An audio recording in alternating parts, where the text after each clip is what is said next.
my boss and the HR team stayed really close with me throughout. It's key, isn't it? It was. I was at the time where I had two bosses. I had a solid and a dotted. They both visited me in hospital, in intensive care, and I was fully wired. When you see people in the hospital dramas with everything, I was one of those. And to their credit, they came to visit me. The HR director visited me regularly. She kept in touch with me.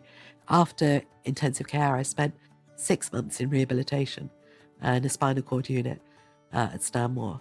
And throughout that 10-month period, she visited me regularly and kept in touch. I had a laptop that was brought in so I could keep up to date with my emails. I attended meetings as well, so I joined in team meetings.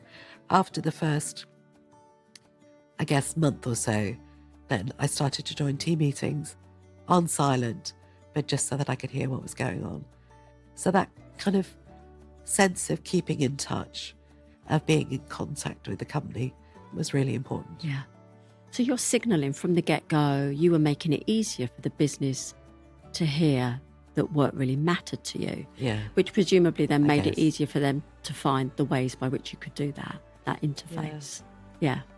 What have you learnt about others in the face of disability brought on by quite dramatic circumstances? As you look around, what have you seen colleagues do that you would bottle and encourage other great allies to do? I think probably I've realised that people are kind. Yeah. So most people want to help. One of my mantras at work has always been assume positive intent. So something that I got, a message I took away from a training course really early in my career, that you do need to assume positive intent.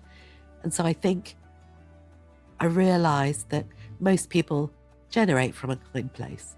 They don't always get it right. And so I think the challenge is to work with people's kindness and get what you want from it. But I think that's the biggest thing that I've learned, is that most people do genuinely want to help. Yeah, even though it doesn't always feel like it. Yeah, but wise advice. Sometimes we can get in a pickle about how other people may perceive us, for example. What about those moments where you've had to proactively ask for an adjustment or something to be done differently around you? How have you approached that? I mean, you're a senior business leader, so we may be forgiven for thinking perhaps it's easier for you, but it won't always be easy. How do you approach an ask? As straightforwardly as possible. I think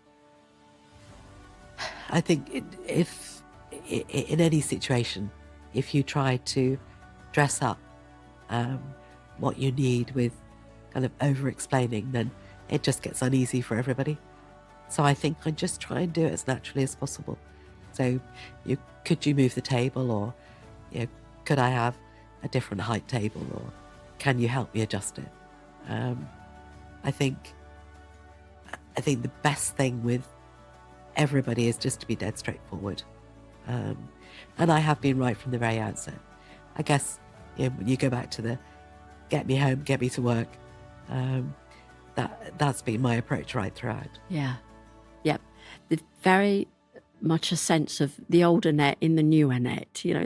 I mean, we all have our Same default. Annette, really. Yeah. But we all have our default personalities. And I think what's interesting about the Purple Space community is seeing how sometimes it's just business as usual. And sometimes we have learnt something. There's been a moment or a key challenge.